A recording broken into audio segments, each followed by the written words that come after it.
Hello, and welcome to this episode of your Hypnotic Bedtime story. In this episode, we will start where we left you off last time. And where we left off last time, you were in bed, sleeping in a room that's very much like the room you do normally sleep in this little house by the beach. And you are sleeping under a red 11. And outside of your door is not your normal hallway. No, not even close. It's a very, very long hallway in a long, endless building, a hallway going to who knows where you met up with the nurse. But you are sleeping now under your red 11, and for some reason, sleeping under a red 11 gives you the feeling that you are exactly where you're supposed to be. And as you sleep, you do dream. And as you're dreaming, you know that you are dreaming. And in your dream, you dream that you get out of bed and again walk along the long hallway. As you walk along the hallway, you do see the lady in the pantsuit from the elevator with the red hair walk by you quickly and efficiently as if you weren't even there. Along you go again, checking the doorways, hoping for a clue as to what you are supposed to do next, when you do see something that is a definite clue about what it is you're supposed to do next. And this thing you see that is a definite clue as to what it is you are supposed to do next is the door to the elevator you have been on before. You know this time you are to push the big down button, and that's all there is a very big down button. You push the button using both hands, and then you wait patiently, waiting and waiting, pushing again and again, knowing it makes no difference, but doing it anyway for something to do. And the doors slide open, and there is your very normal elevator, and inside your very normal elevator is the little boy you made friends with before. He is giving you that same blank stare he gave you before, and you already know you're not supposed to say anything.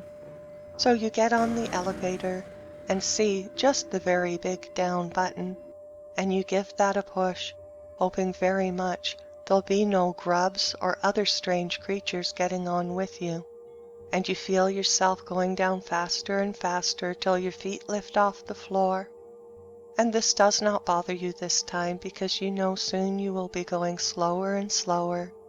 And sure enough, soon you are going slower and slower, and the little butterfly feeling in your stomach goes away as your feet rest firmly on the floor of the elevator.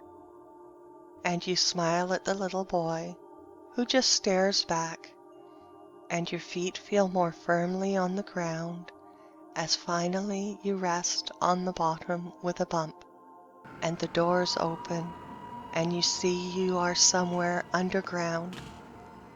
You are someplace underground, walking into a cement tunnel with no windows or doors. A very long cement tunnel, so you walk along it, your feet echoing in the closed-in tunnel, knowing you are far, far underground somewhere, going somewhere to do something that you know needs to be done. You walk along, sometimes watching your feet walk on the pavement, and sometimes watching ahead as you see the tunnel get longer and longer and longer ahead of you, until you do come to a door in one of the walls. You open the door and find you are standing on a metal staircase, a catwalk, almost like a fire escape. And these stairs go downward, and they are so sharp and steep you step down very carefully into this cavernous underground room, a very huge underground room. And in this underground room are massive vats of water, one after another, massive vats of water, like cement swimming pools, underground. There are no lights in here, so you cannot tell where the light is coming from that would have you be able to see this. You look around and there are no lights, yet there is light in this room. This is odd, but you have grown used to odd, and you walk along looking in the water that goes deep, deep down into darkness and blackness to see if there's anything there you might be supposed to do. One attracts your attention and you're not sure why, so you walk up to it and you look down. You look deep, deep down into the black, murky water, and deep, deep down in the black, murky water, you do see one tiny little light moving around, a little spark moving around in the water. So you kneel down on the edge of the water to get a closer look as the one spark turns into 2 and 4, and then many sparks and twinkling stars appear as the water turns blue. When you put your hand into the water, you get the same feeling you felt from the water in the well. So you try drinking some of this water, and it tingles and feels wonderful, quenching cold and somehow energized and full of energy as it tingles and rushes its way down into your stomach, filling your entire body with feelings of lightness and energy and joy. This time the water feels so friendly and inviting and warm.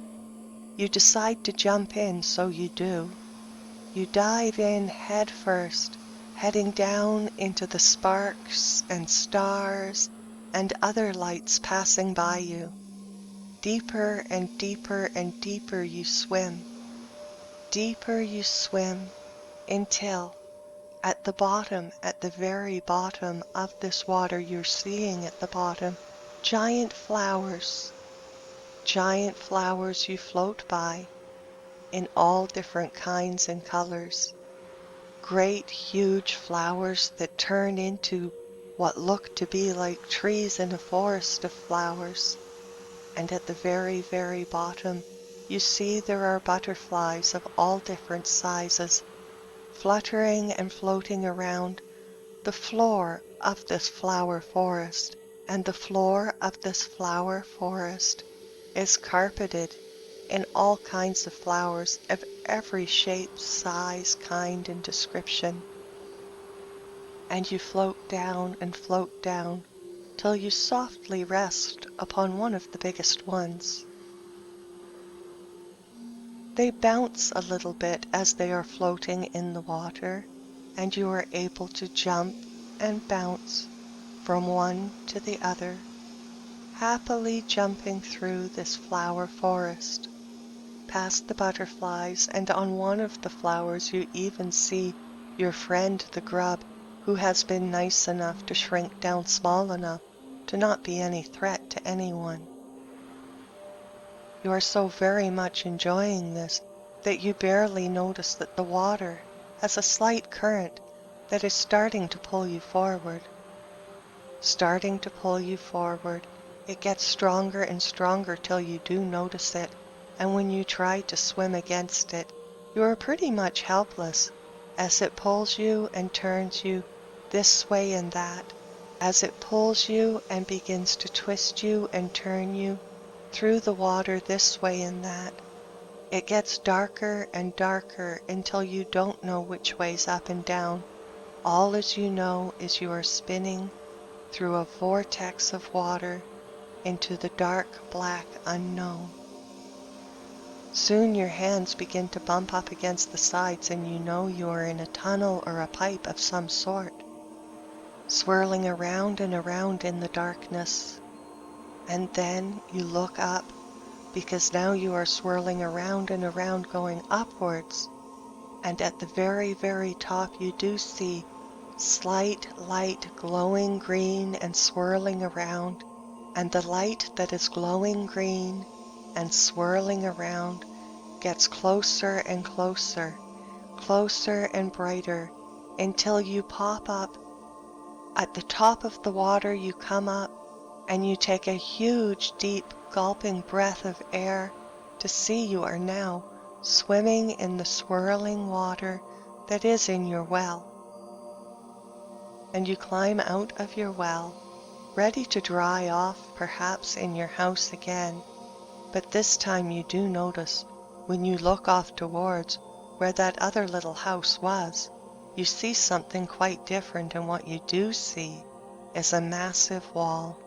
This wall is not like the little wall you had around your yard before. This wall is very, very high, going up almost into the clouds.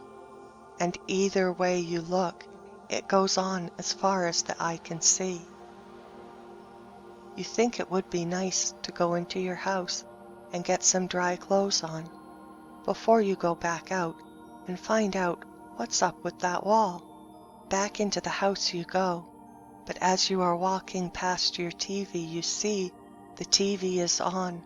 The TV is on and showing that same odd light pattern you saw before. "Are you there?" your television says. "Yes, I am," you tell it. "Before we speak, can I please get into some dry clothes? I'm a little wet and uncomfortable," you tell your friend in the television. "There is no time. Please listen. You must go back right away while you still can. Find where they are and find a way to stop what they're doing. I cannot speak any more." And then, all of a sudden, the screen goes dark. You do not like the idea of getting back in the well, and you don't want to get wet again, so you do go back to your room, and you change into some warmer, drier clothes, as it is getting quite chilly out. But you do think you are willing to go and inspect the wall.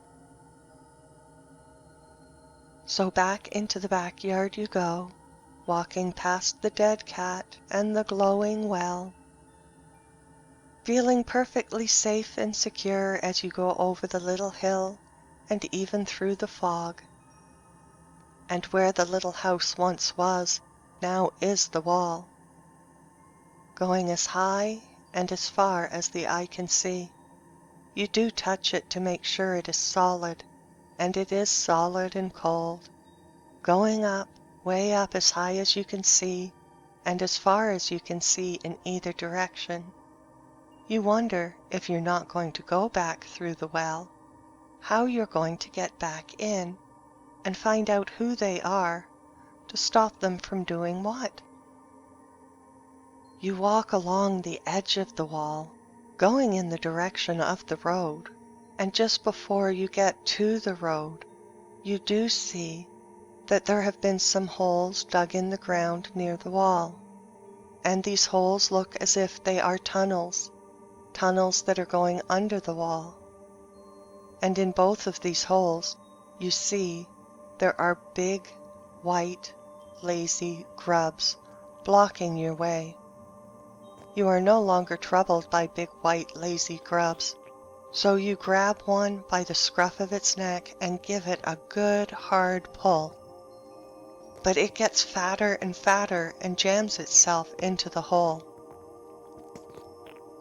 You speak to them and tell the big white grubs that they are to get out of their holes, to give you a chance to use their tunnels to get back under the wall, so you can find out where they are, what they're doing, and how to stop them. Both of the grubs groan, as if they are sleeping and you are waking them up and bothering them very much. This is when you hear some rustling behind you and twigs snapping, and you turn around to see that the little boy is there. You'd forgotten about him, and you realized that he'd been following you all along, and you were beginning to feel quite rude. You apologize to the little boy and ask him if he can help you with the grubs. He picks up a stick and starts poking one of them. It groans and grumbles and complains, but it does creep out of its hole, and he smiles at you just a little bit as he motions towards the tunnel, and then goes over to the other grub and begins poking that one with a stick. And the other grub crawls out of the tunnel, and the little boy says, "I'm supposed to take this one. That one is yours." He gets down on his hands and knees and crawls away, disappearing into the smaller tunnel. You crawl into the bigger tunnel, going deeper and deeper into the darkness, where you can see nothing at all. And as you crawl along and crawl along, you wonder if you're going to come out where you were before. And as you wonder where you're going to come out, you realize that you're going to have to wait to find out, because that's the end of this episode. And maybe it's time for you to go to bed now, or go on to another episode. And I wish you a good night and pleasant dreams, and I'll see you in the next episode.